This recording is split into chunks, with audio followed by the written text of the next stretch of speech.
right, a warm welcome from Geneva, Switzerland, where, as you can see, 1 minute away from kicking off this community consultation on the 1st of May 2025, Labor Day in many countries. So we appreciate the participation of those of you who are off from work. We'll be kicking off in 45 seconds. This is really to announce the upcoming pending launch of the Certificate Peer Learning Program for Equity and Research in Practice. We have many announcements to make, and this is a private consultation for those of you who attended the event and have been engaging in the consultative process through which we are inviting you and appreciating your contribution to develop the program.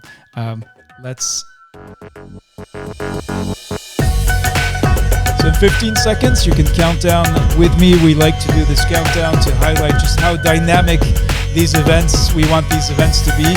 And we'll be coming to you with many different questions as we kick off.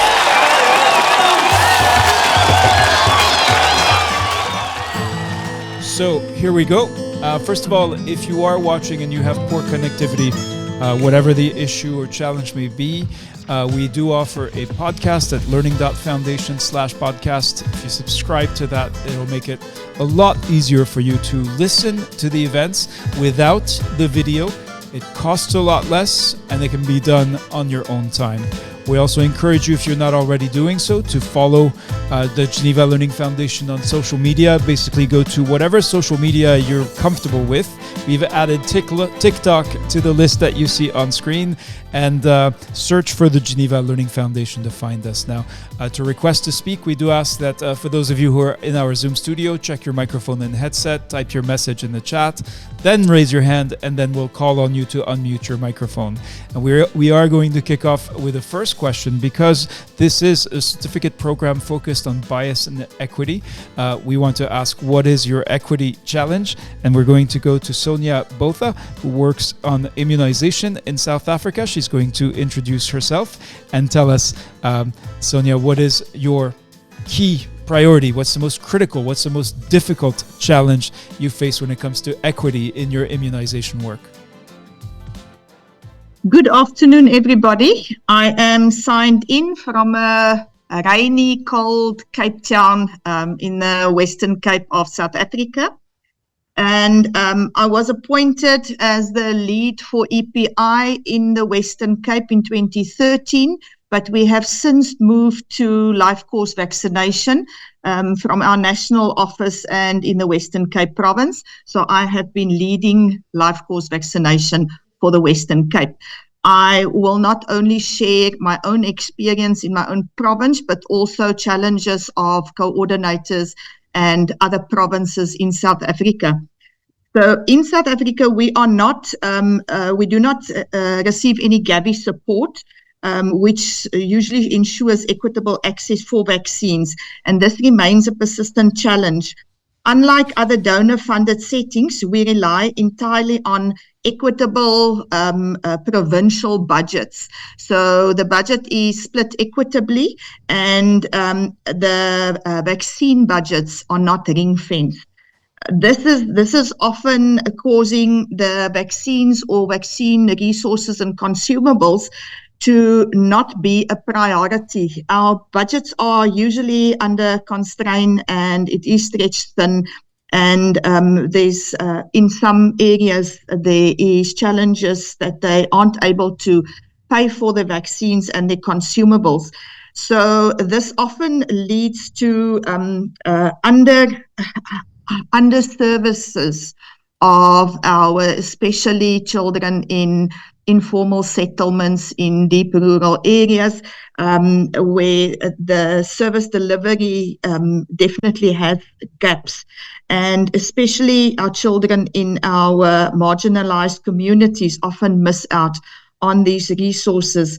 We also, the funding affects mass campaigns because there's not enough funding to pay for additional human resources, transport, and I think this is the biggest challenge in South Africa, is the funding for vaccinations.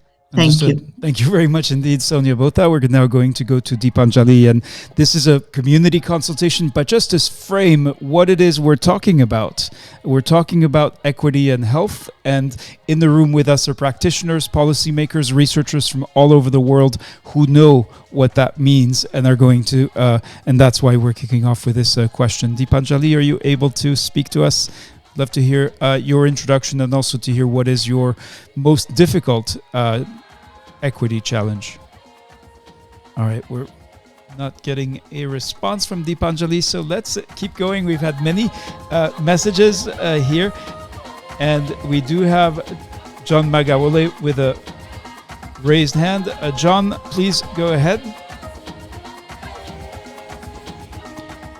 Yeah, thank you very much. This is still John Magawole from Uganda. Specifically in Eastern Uganda, I find myself in palliative care services, which basically to offer comfort to those with chronic illnesses. I realized that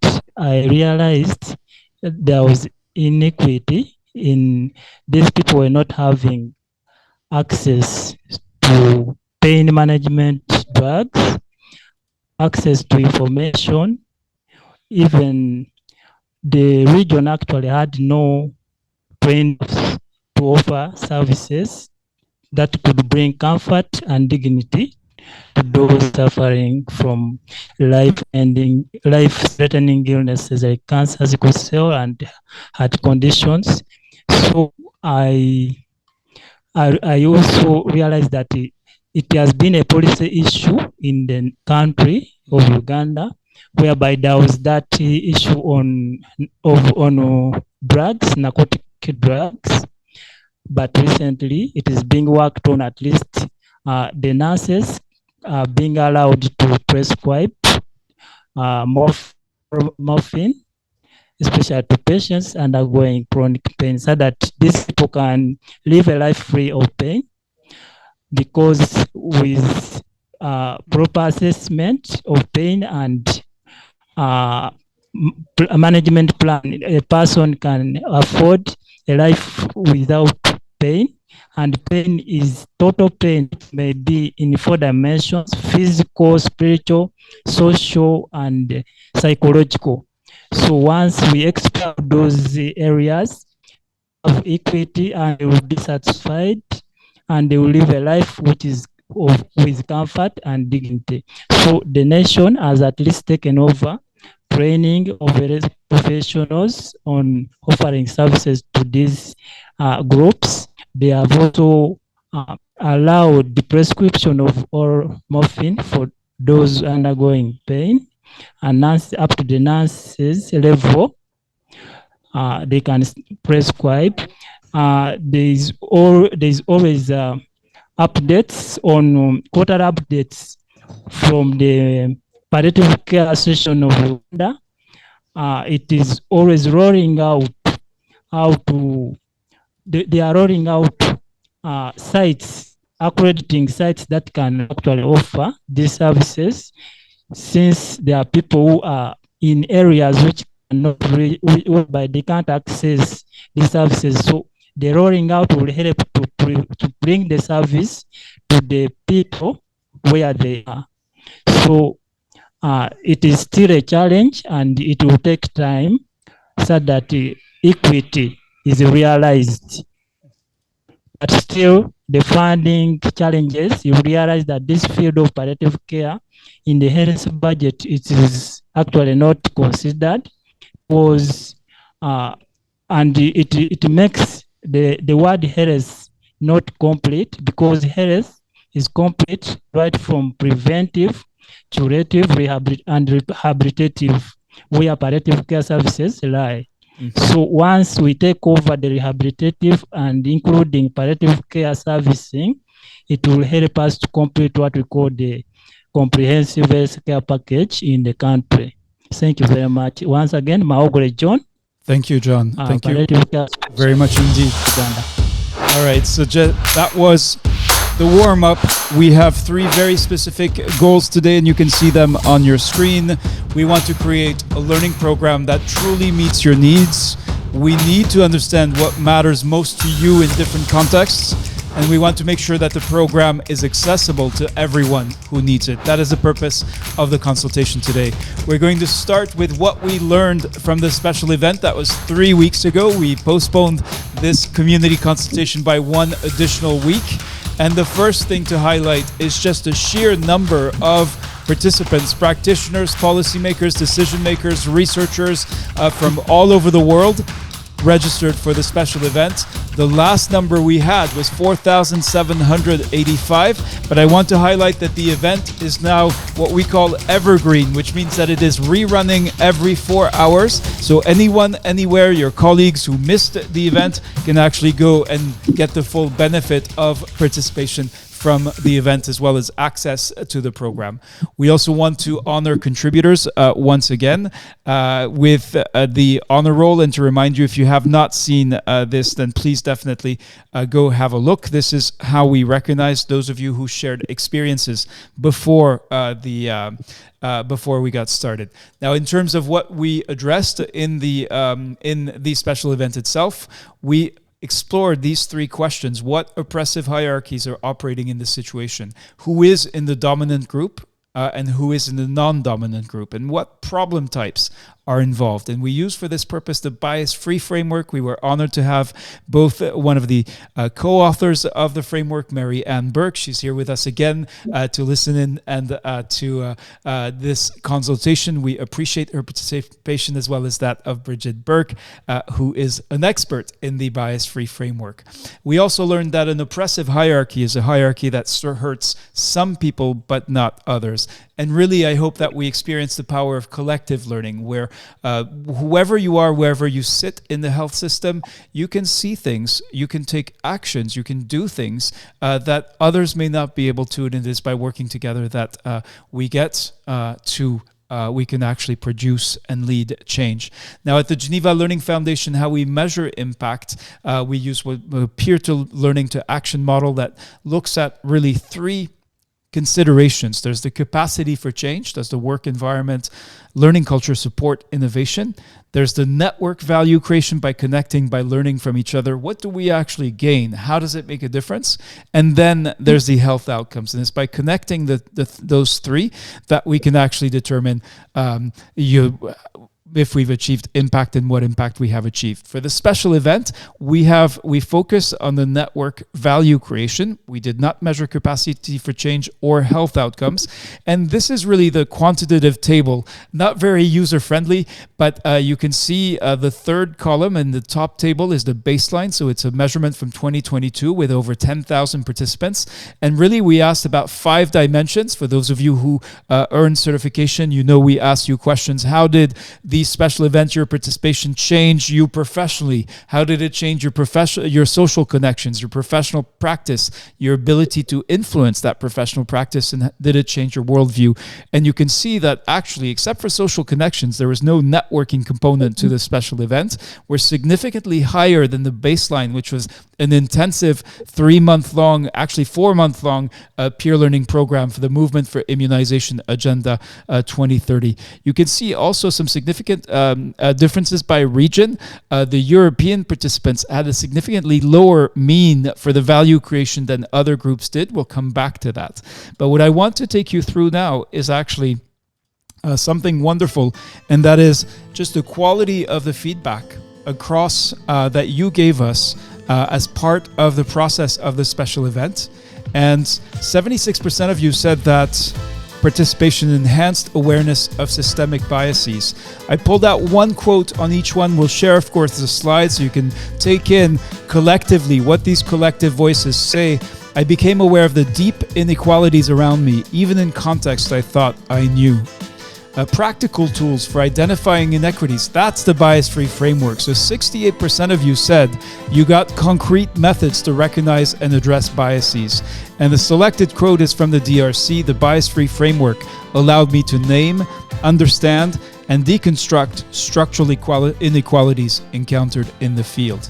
Professional transformation, 82% of you said this special event shifted in how you approach work. And one of you from DRC said this was not a simple activity, but a moment of awareness, a turning point in my approach to work. On increased confidence and voice, 64% of you said that this special event, your participation, encouraged you, empowered you to speak about inequities and advocate for change. And here we have a public health worker from Nigeria who said, I feel more confident addressing equity issues in my professional setting, articulating thoughts in a clear and respectful manner. And this was just one of the many hundreds of voices, more than 600, who took the time to share their feedback out of the 4,000 plus who were registered for the event. Community building, 58%, more than half, said that you connected with professionals facing similar challenges, and that was significant. An NGO worker from Cameroon said, by exchanging lived experiences, I realized that others were experiencing similar challenges, creating bonds of trust and mutual support. The event participation also expanded empathy, you told us, greater understanding of the experiences of marginalized populations. And that's almost 3/4 of you who responded. I've become more attentive to factors that could unconsciously influence my clinical decisions, said a physician from Cameroon. And then from awareness to action, more than half of you said that you wanted to and were implementing concrete changes in professional practices. A community health worker from Bulgaria told us, I'm no longer passive. I actively work towards shifting systems that create inequity in the first place. So when we sum it up, compared to that global baseline, which is already actually quite high, we saw 45% higher professional influence, 40% greater impact on professional practice, and 48% stronger worldview change. This is an amazing outcome from a 1.5 hour event. And the first thing we want to do before we ask you this question is really to celebrate and recognize those of you who took the time to respond and what sounds like the amazing experiences that you had from your participation in the event. So we're now going to call on you if you'd like to speak. Please raise your hand. I see Usman Mohammed Tukur has a hand raised. So Usman Mohammed Tukur, we'd love to hear from you. We remind you about the rules of fairness in speaking in our events. So you'll tell us when you introduce yourself, you'll tell us what country you're from, what you do. Usman, we'd love to hear from you. Otherwise, we're going to go to Marie Jacqueline Zala Diekova. But first, Usman, the floor is yours. Thank you so much, Reda, for giving me this kind of opportunity. I really appreciate. My name is Usman Mohammed Tukur from Kano State, Nigeria. I'm a public health practitioner working at the community level, national level, and even state level. Thank you so much for giving me this kind of opportunity again. I really appreciate. What I learned from this special event is overemphasized because I learned a lot of things. One, I learned how to even collaborate between one another to have exchange of experience from different angles of the world.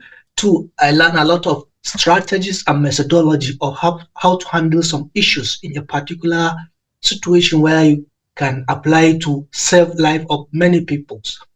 Three, I learned this issue of contributing idea from one person to another. It really helped because you may know something, but at a particular time or moment, you can forget about it. But when you are sharing experience, sharing ideas between one another, you can easily remember. So time somebody tell me this, then you can easily apply it to a particular situation to solve the particular problem.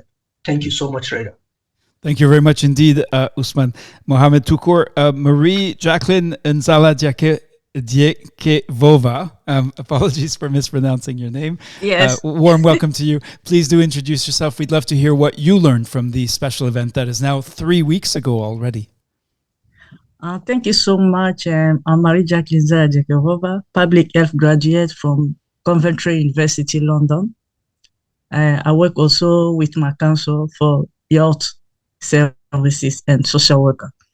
Today, I want to thank the organization for this opportunity they have given to me, because equity really matters in the field of public health or healthcare sector, because we cannot deliver the service when equity is a problem.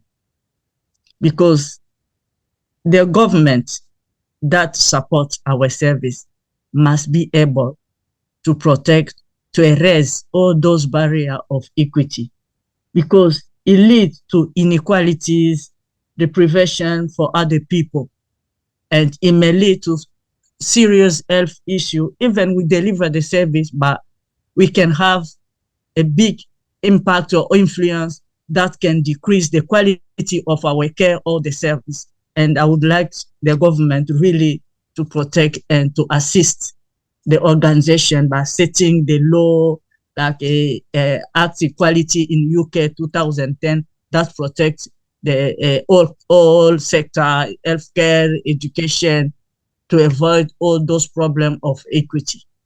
Thank you. Thank you very much indeed, Marie, Jacqueline, and Zala Dieke-Vova. Let's go now to Bello Kilgore. And we're asking, 3 weeks after this special event, what did you learn, what that you'd like to share back with the community? So Bello, we're looking at, we're asking you to activate your microphone. We're also... Hello. Yes, please go ahead. Bello Kilgore, a warm welcome to you. Do introduce yourself. Tell us who you are, where you work, and then what did you learn from the special event? Good afternoon for the opportunity. I remain Bello Kilgore. I've been in public health for over 25 years, and my key area of work has been family planning.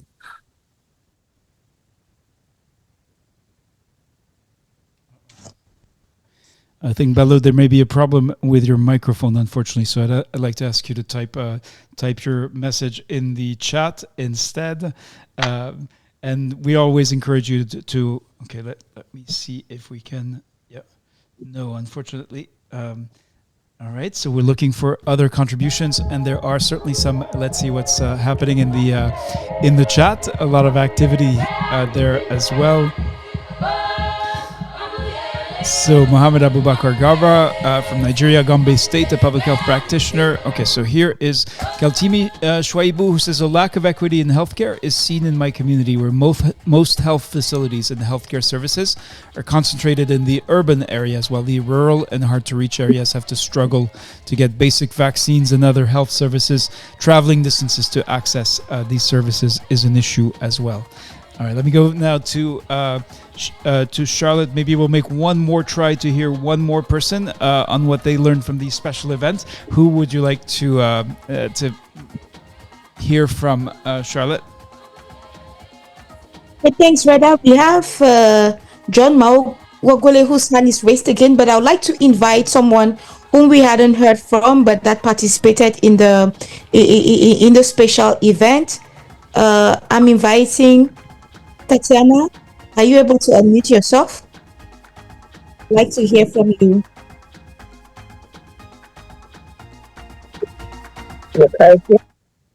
Oh, the car is in the mechanic right now. Oh, so what are we doing here? Getting the car. Oh, okay. But this parking is it's really busy. All right, okay, we have Sunny Ahmad. Yes, ma'am. Good afternoon. Good afternoon. And please go ahead and introduce yourself. Okay, my name is Sana Ahmad Labo from Nigeria, ma. Okay, so what did you learn? What did you learn from the special event? Exactly. Thank you so much, ma. What I learned, it is on the bias. It even happens to me one time when I met my friend as a consultant in one hospital. I did not join the queue, and he just called me and treated me, and I left away. But due to this trainer, I understand that bias is not good. So whoever is going to be treated, he must be on the queue. When his time is on, then he will come and be treated by the consultant or whatever. So I will also try to avoid unbiased whatever I am doing and wherever am I. Thank you so much. All right. Thank you very much indeed for these contributions, these voices. What did you learn from the special event? We got such amazing feedback. We also wanted to hear firsthand from you. We're now going to the second segment of this community consultation. What did we learn from the community consultation survey? So this survey ran from the 18th to the 27th of April, and we had 434 participants in the special event who actually took the time to respond to this specific survey, asking you many different questions about what you would like from this certificate program. So we're going to share the results with you and also, of course, ask you additional questions. And please prepare to speak. Raise your hand if you really want to speak. We will be calling on different participants as we go, looking to Charlotte to coordinate that as she always does. So the first question we asked you, well, how interested are you in this certificate program? And just as a reminder, this is the certificate peer learning program for equity in research and practice.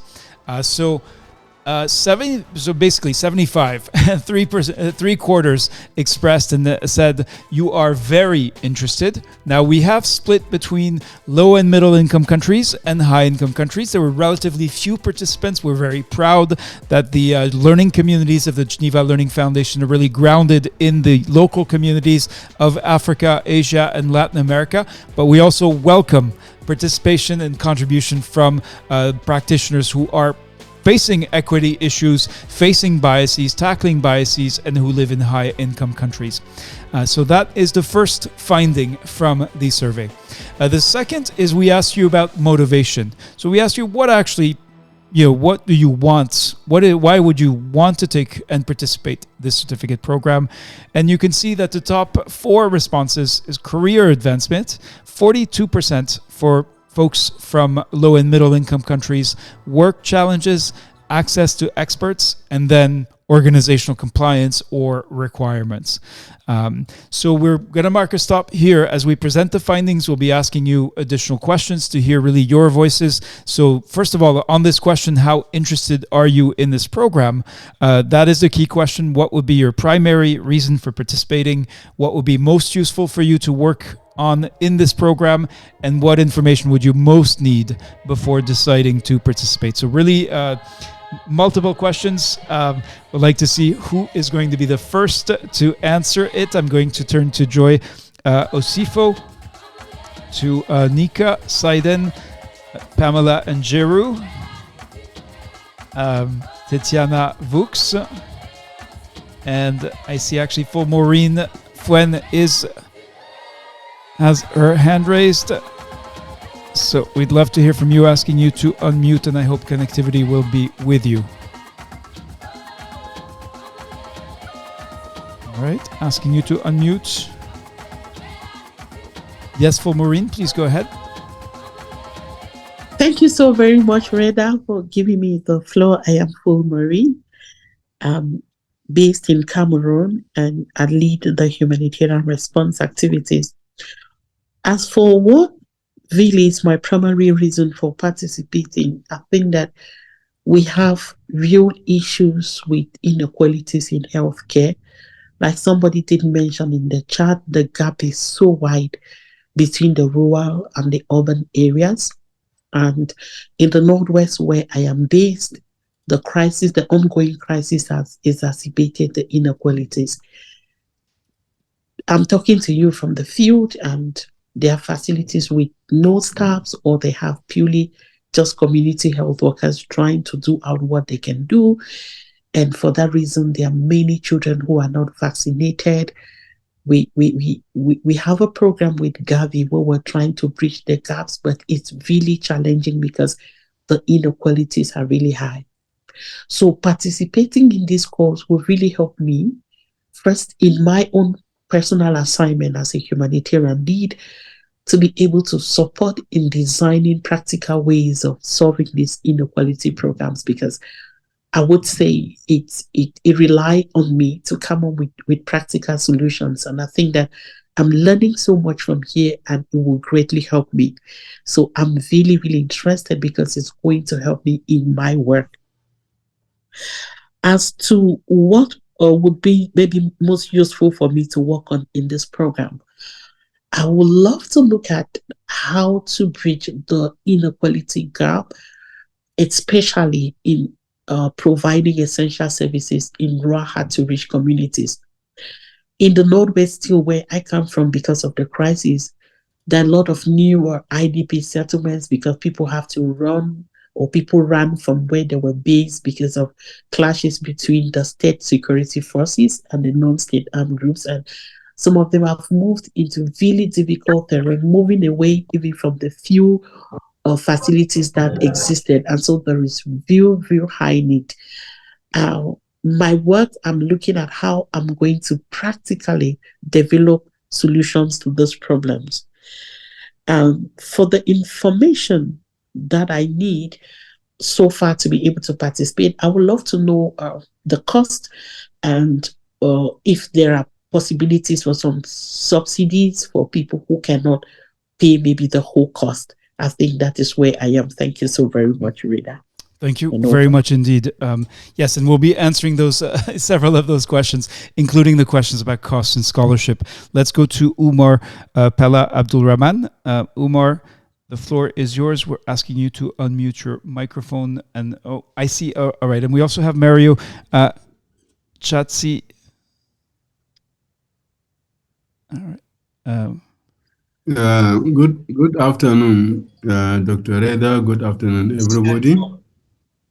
My name is Umar Abdurrahman Pella from Adamawa State, Nigeria. I'm a community health specialist. Hello? We hear you, Umar. It's always a bit disturbing. You're never sure if you're coming through, but you're coming through loud and clear. All right. My primary reason for participating in this program is to contribute my quota in understanding the impact of inequality, and to also share my experience and to learn from other colleagues how they are coping up with this issue of inequality. The most useful aspect of work on this program is that this is an interactive session, and it is a global issue that we understand from everybody around the globe, to understand what is actually happening and to share ideas in this issue of this special program. And with that, having heard from other colleagues, I will build on what I have in plan to develop and share experience locally here. The information that I will most need before deciding to participate in this program is that the issue on this axis is that the inequality is the issue of placement, recruitment and placement. You will see some health facilities are saturated with workers, while in other places you just have to see few patients, few staff attending to patients. Just for example, you'll be surprised to understand that in some areas here where I am, you will see one nurse attending to about 50 patients, while that is 1 to 5 ratio per nurse. And for a doctor, you see about 1 doctor per 150 clients. So it is too enormous. In some rural areas, the entire community, you hardly see 1 doctor, while in other areas you see doctors are being saturated. The health workers are placed in such a way that they are concentrating in one area while some are lacking. So what I decided to know more is to see and develop the contribution I'll be able to make to see that there is an equal distribution of health workers, so that the rural communities will not be left out in terms of providing healthcare services. Thank you very much. Thank you so much, Umar Pilla Abdulrahman. Abdulrahman, that sounds really impressive. It means you're already thinking about analyzing your situation and then what actions you are going to take in the future. Now, in fact, we asked you what you would see as the most valuable, you and others would see as the most valuable outcome of learning. And situation analyses, action plans, strategy planning, policy development, capacity building were the top 5. We have capacity building selected by 13%. The situation analysis was almost a little bit, certainly more than twice that for low and middle income countries. And then you have quite similar ratios for the very small sample, but very much appreciated respondents from high income countries. So we want to ask again, what does success look like for you after participating in this program? I'm going to ask you to share your responses to that question in the chat for the sake of time. And we are going also to ask you if there are other priority topics that would be of greatest interest to you. So equity, policy and governance, equity and social determinants of health is on this list you see on the right hand side, but there are many other proposed topics, themes that we included in the survey. So if anybody would like to respond to those, please do raise your hands. Then we asked what is most valuable. All right, I think that's the wrong slide. Yeah. I think it has to do with what you value, what's most important to you in terms of determining your decision to participate. So whether that's the quality of learning outcomes, whether that's the fact that there is experience sharing, certification, the ability to apply what you learn to the workplace, the question of time commitment, and then the availability of scholarships. You can see some of the responses here. Now, we do want to ask this question because we are thinking through for this particular program, and especially for the inaugural course, what would be most important for you to do it? I realize I'm going very fast again, keeping an eye on the clock, but we are going to mark a pause here. We do have John Mawugole, who's been very diligent in responding to all the questions, who says, reason, get information to help in bias change to work in this program, do advocacy at professional, community, and national level on bias issues, information most needed, policy on equity questions, on equity issues globally. I'm going to turn to Charlotte. Maybe, I don't know if you have one or more people who are ready to speak at this point and can speak to one or more of the questions that we have shown on screen so far. I realize there are a lot of questions. Yes, brother, we have Mario Chadzi Daminos, who left a comment in the chat as to why he was interested, and his mic is unmuted. So Mario, if you can hear me, please go ahead and do not forget to introduce yourself. Good evening, everyone. My name is Mario Hatzidamianos. I'm calling in from Greece. I am the head of a new NGO established in Greece called the Vocal Lab. And based on my experience and my expertise, I would much say that my reason for joining is the fact that immunization inequalities are hitting us all strong, and we will only see that numbers rising in the near future. So for me, this coalition of readiness is most important to the level that I can support this. Knowing the policies in place for the EU, it's actually to develop and improve strategies and plans, develop and improve policies, and the next thing would be to develop and improve practical tools with the dual axe implementation, the one for effective action planning and measuring, and the secondary one, of course, being situation analysis.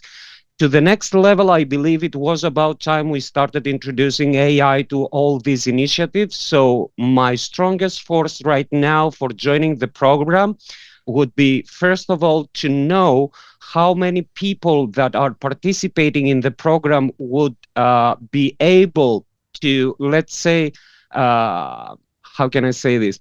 To fully offer themselves to the program for us to start generating these peer learning groups and start working together with timelines in a timely manner.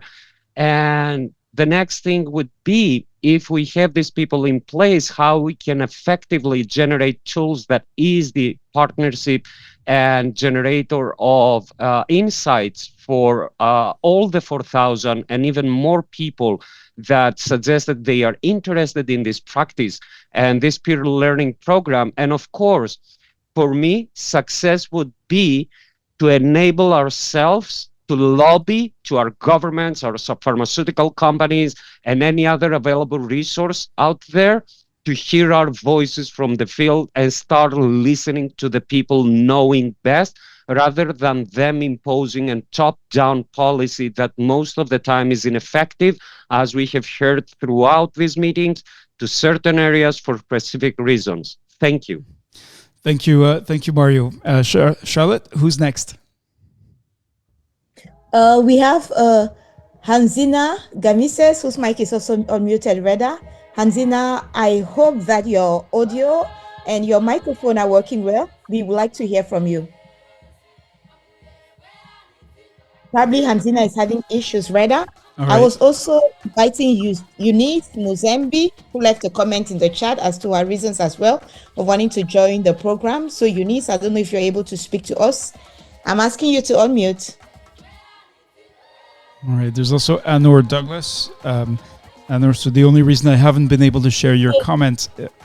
Reda, we have Grace. We have Grace Suchan from Trinidad and Tobago. That's in charge of EPI. Grace, it's a pleasure to have you with us today. Are you able to speak? I see you're unmuted. Yes, I am. Hello, everyone. Can you all hear me? Yes, please. Great. So my apologies for earlier. I was sort of juggling two things at the same time, two meetings. So one of the benefits for me and one of my rationale for being a part of this is that it offers several benefits for me as an individual, for me working in an organization as the Ministry of Health, because it allows for enhancing my knowledge, my skills, in terms of understanding of like equity principles and practical strategies and apply them to work. It allows for networking and collaboration with peers who share similar challenges. And, you know, it allows for collaboration and knowledge exchange. I get the opportunity to listen and learn from experts in the field of, you know, of this in terms of health equity. I think it allows for critical thinking and problem solving skills, you know, based on the discussions that we have. And I really appreciate that. It will allow me to improve the effectiveness of my program and how I roll out my program in terms of the strategies that are being employed by other areas and you know, and trying to apply them to our situation here. So I can see it will strengthen the capacity, not only of myself, but the people I work with in terms of achieving our goal. And that's it for me. Thank you. Thank you very much indeed, Grace Suchan. So yes, do continue to respond to this question. What does success look like for you in the context of this? Yes, Charlotte. Reda, sorry to interrupt, but Eunice says she can talk now. Okay, wonderful. That would be great to hear from Eunice. Okay, Eunice, over to you, and please introduce yourself. Yeah, good evening, good morning to everyone. My name is Eunice Musembi. I am from Kenya. I have been working with the UN on several programs related to equity, especially in the latest one has been in immunization. And one of the key gaps that we have picked is equity is one of the key contributors to to 0 dose and immunization in children who are between 12 to 23 months. So it's a gap that is already there, is existing. So this training, this certificate is one of the key, I feel it's one of the key training that is going to help in shaping, one, the policies, so that healthcare workers and policy makers are able really to understand what is the importance, what is the critical role of equity in ensuring that everyone is able to get the quality of care they really deserve. I am also working on quality improvement and health system strengthening, and also focusing on patient care. Without equity, we can't really say that we are able to achieve quality of care to everyone. So everyone really understanding that we really need to have the right skills and the right knowledge, it is going to help us to come up with the right standard operating procedures. It will also help us to come up with the right strategies, the policies that are going to help us to ensure the quality of care, which is the main aim everyone is focusing at, the main goal, the main objective everyone is looking at is going to be achieved. So the reason why I really advocate for this one is to ensure that not just for healthcare workers, but everyone who is a key player in ensuring quality of care has the right knowledge, has the right skill, and we're also able to know where are these gaps in terms of equity, so that we're able to really come up with interventions that are going to help us to address the key gaps for us to really achieve the quality of care that we really want to have. So for me, from my end, from my experience, it's a big gap.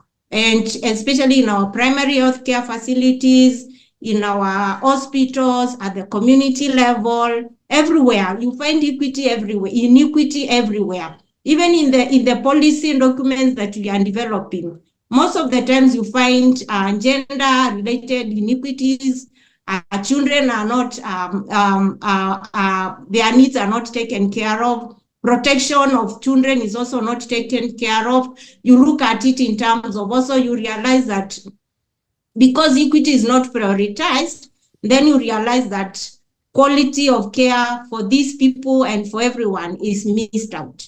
So I feel it's a timely cause that is going to help us to ensure that we achieve the main goal of quality improvement and quality of care. Back to you. Thank you so much. Thank you very much indeed. So in the TGLF course, for those of you who haven't experienced one, you focus on the challenge that you face and you develop a tangible output, something that is actually going to help you to tackle this challenge. So let us know in the chat if that would be a situation, analyzing your situation, the current situation with respect to biases and equity, developing an action plan, developing and improving strategies and plans, developing policies, practical tools, supporting implementation.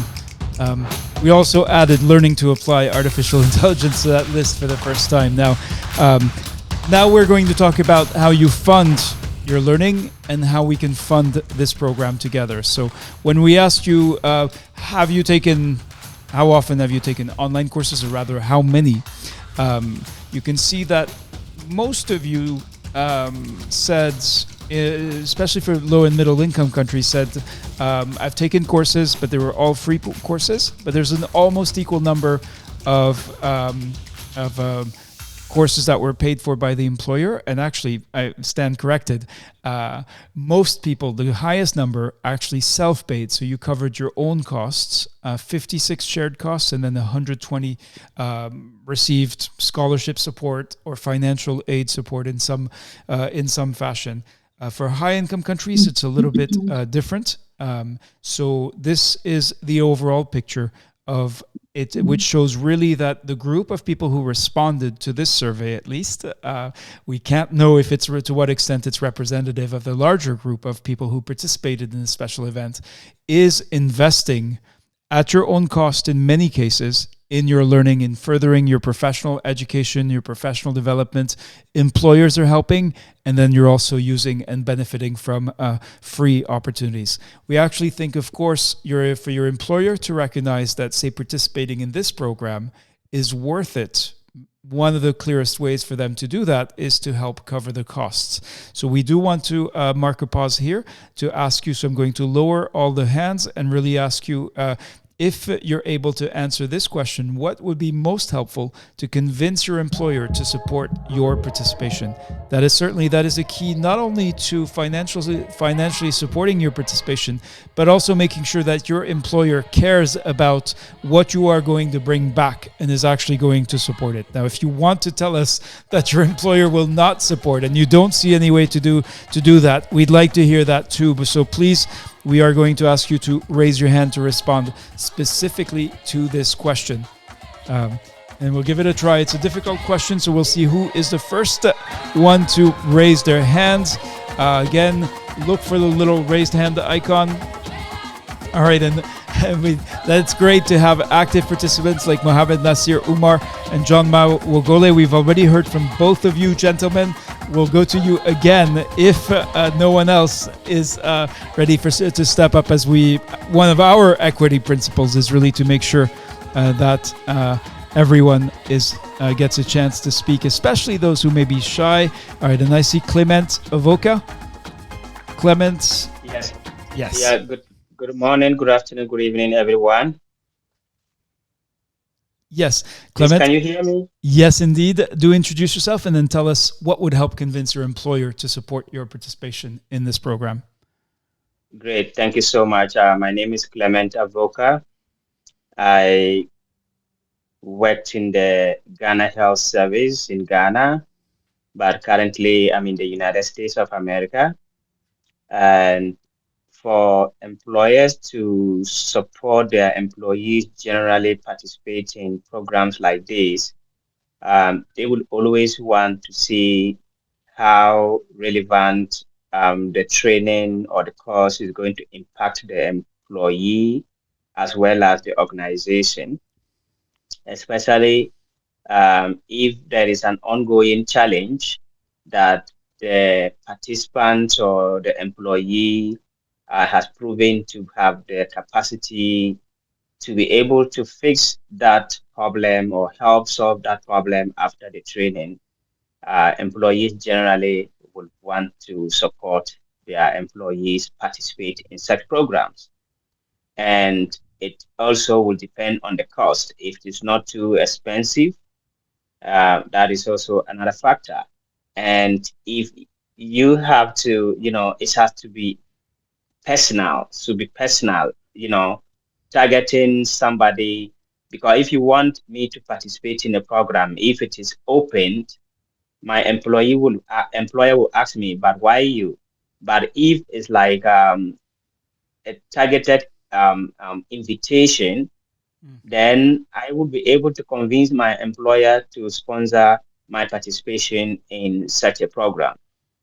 So there have to be official invitation to participate in the program, and that is also an evidence that yes, you have an invitation and you have what it takes to be able to participate in the program. You have what it takes to be able to complete the program. You have what it takes to be able to help us fix the ongoing challenge in our organization. Thank you so much. Very helpful. Thank you, Clement Avoka. So, of course, we're aware of how it works in general, but we're very interested in specifically how you see for this program, what's going to help convince your employer. Okay, we had a hand that was up that just went down. I know we had struggled with Bello Kilgore, and we've already heard from Mohamed Nasir Umar. It's not that we don't want to hear from you again. It is rather that we are running out of time, and we're about to get to, I think, the key, yes, with respect to these questions around funding and funding support. So we asked you, as you know, let me see, here. We asked you a series of questions. We asked you what you would consider to be too expensive, too cheap, where you question how could this possibly be of high quality. We asked you, well, what would be the price where it's getting expensive, and then what would be a great value for you? And as you can see, on every question, we had a range from $10 all the way to $5,000. These are American dollars. And we had people pick sort of all over the place. I think in some cases there may have been confusion about what it meant to respond. Some people may have been scared that if they responded more than $10, then they would be charged for the course. That's not the point at all. It's really to understand what value. At this stage, we're focused on value, not really pricing. And many respondents just gave $10 as response to all 4 questions, which doesn't make sense. $10 cannot be both too expensive and too cheap. So we corrected for this in analyzing this. But you can see that the mean is in a range. There's $100 is too cheap. Somewhere around $400 is too expensive, and then getting expensive but still potentially worth it is that $250 to $285 range. And strangely enough, or interestingly enough, the bargain great value is around that same price. So the scholarships and financial aid, this was very interesting. So 95% of really nearly everyone said that they wish to request financial aid. There's very few who did not, but strangely enough, this is probably a sample size issue because the sample for high-income countries was so small. We had no one who said that they would request, who did not request aid. And then of the 414 people who said, I would like a scholarship, 102 on the basis of the responses about what they would see as on the value, around 1 in 4, a little bit less than 25%, were classified as viable buyers, so who could contribute to the costs. So what we can conclude from this, and we're going to hear from you what you think this means. So of course, respondents said economic hardship, lack of employer support, systemic inequities as well, competing financial obligations, difficulty accessing international payments, so not everyone has a credit card. So personal motivation is high, resources are limited. Many hope that cost will not be a barrier to participation, and that is very much what we want to see as well. And so basically these data support this kind of flexible tiered model that encourages partial contribution for those who are able to make one, and preserve accessibility for those with greatest need. So there's different ways to do that. One is tiered pricing, to say if you are from, usually by country, based on the World Bank rankings, if you are from this country, that there's one price. If you are from a high income country, of course the price is going to be higher.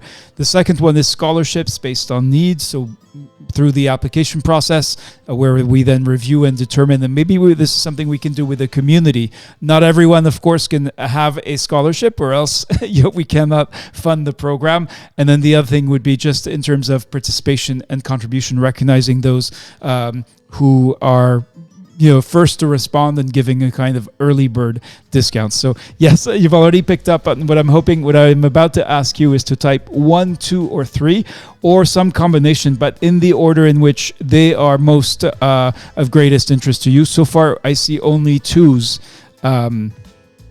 which is actually a more complex process, because it means that you have to apply and we have to review to make that determination. All right, so it certainly seems okay. There's at least one vote for tiered pricing. All right, and then Rukaya Dauda gave a prioritize, so scholarships first, then tiered pricing, then early bird discounts. All right.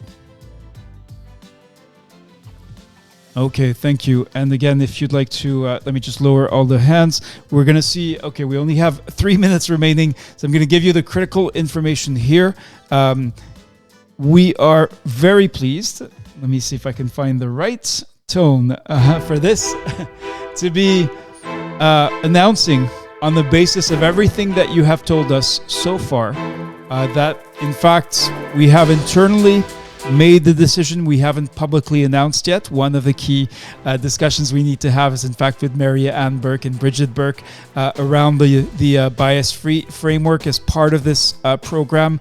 But we have already internally identified a date from the 9th to the 24th of June for the level 1 certification, what we call for the inaugural cohort, and looking at 25 hours of learning time at the European Quality Framework equivalent at level 7 for that certification. So part of the discussion we've been addressing you as individuals, but we're also asking, will your organization become a partner? The majority responded positively. Actually, a quarter of you said you might be interested in sponsoring the course, which seems, but then very few were actually in a position to make that commitment for their organization. So we want to invite you to think about becoming a partner. Unfortunately, we're out of time, so we're not going to be able to hear you on that. We have two distinct engagement paths. The leadership circle on the right-hand side is for individuals, and then the organizational partnerships. For a leadership circle, basically, if you have participated in this community consultation, you'll receive the invitation to join the leadership circle. That will give you early access and whatever combination we ultimately land on of benefits, including either a full scholarship, a partial scholarship, depending on your situation, and certainly early and priority access, and always the best available support that we're able to provide for starting with this inaugural cohort. You can see some of the other benefits here for individuals and organizations. And then specifically for organizations, we'll be calling on organizations to inviting organizations to become organizational partners for the certificate program.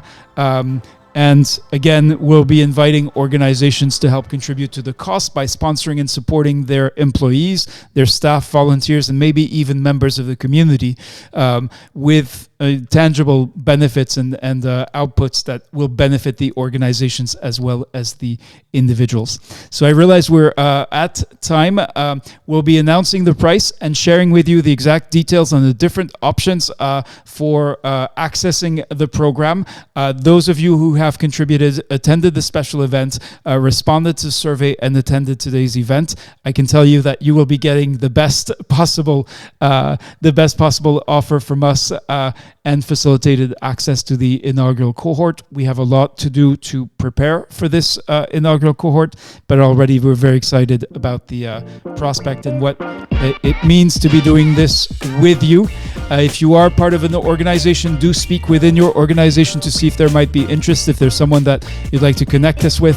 And then really I'd like to end with this question: with your voices, not mine, how could this certificate program build a community of people and organizations working for fairness in health, contributing to all the other many initiatives that are trying to do the same? So if there's anyone who feels compelled, who'd like to speak, to be our last speaker for the day, please do raise your hand. We'd love to have one or two voices before we formally close this session. And again, thanks for attending in such great numbers. All right, we have Simon Aibale and Suleiman Usman. And then Sonia as well. Hi everyone. I hope I'm loud and clear. Yes, you are. Yeah, this is Simon Aibale from Uganda. I coordinate health response for fishing community, which is among the vulnerable population in Uganda when it comes to health. And my area focus has been HIV, TB, and malaria. And most of those three diseases really have cross-cutting issues when it comes to equity. And I already mentioned as example, there is an issue of stigma and discrimination, which cut across TB and HIV. And this one, we have tried to engage stigma campaigns through our Forum of National People Living with HIV and AIDS and TB survivors. And it's a continuous process because it is a bit of change attitude through the health workers, the community, and also the people themselves living and infected with the disease. So there are many other issues which cut across the malaria. For example, the issue of And stock sorry, out. Simon, This one. Ayebale, we are over time, so I'm going to ask you if you could. We appreciate but the complex issues you're working on. But please, if you could tell us how you envision your participation in this program, helping build a community of people and organizations working for fairness and health to tackle these important issues and many complex issues that you're involved with. And then we'll go to at least one more speaker before we finish overtime. Yeah, one major important aspect is about community mobilization and sensitization. I think this one we have done it well, engaging peers and training them to ensure that there is a reduction of stigma, and we always have a stigma index every 5 years, which give us feedback on how we are improving. Thank you. Thank you very much indeed. Let's go to Sonia Botha. Sonia, we opened with you coming in from South Africa, so we're going to close with you as well. How could you envision this program building this community for fairness and health? Thank you very much. The course will definitely strengthen my own knowledge and information, thereby being able to be an advocate for vaccines, strengthen advocacy mobilization, whereby I will then enhance political influence, strengthen research in my country, build the trust in vaccinations of the communities, public, and thereby also lessen vaccine hesitancy and hopefully anti-vaxxers as well. Thank you. All right, thank you very much. What a wonderful group. Thank you so much for so many quality contributions. Reminder, if you have poor connectivity, you can already listen to the podcast of this. Follow us on social media for more information. We'll also be making some announcements in relation to this program there. And we look forward to the next step where we'll be announcing the scholarship program, starting with those of you who've contributed, as well as the pricing and the options for the different aspects of the program as we are building it as we fly the plane with you. Thank you so much. Look forward to seeing you very soon.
Just sharing some of the wonderful messages before we close, so you can see them on screen for those watching the recording.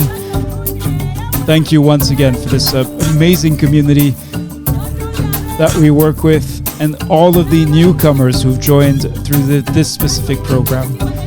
It's fitting that we end with leaders of. Thank you, Fatima, for sharing this feedback with respect to pricing, that $10 may seem a little, but in your experience corresponds to the capacity of most healthcare professionals and individuals interested in the course, makes the rate above what they can afford. And most of my students already can barely afford their school fees. You say some even have to drop out, which will affect the future of healthcare workers if the youth are losing hope in their financial future in healthcare career. These students depend heavily on volunteer lecturers like myself, who passionately offer quality education to them without financial demands, and this certification will help me improve, develop myself for their educational benefit. Loud and clear, Fatima Zara Abubakar Otaru, and appreciate taking the time to share this feedback. Much appreciated. Thank you.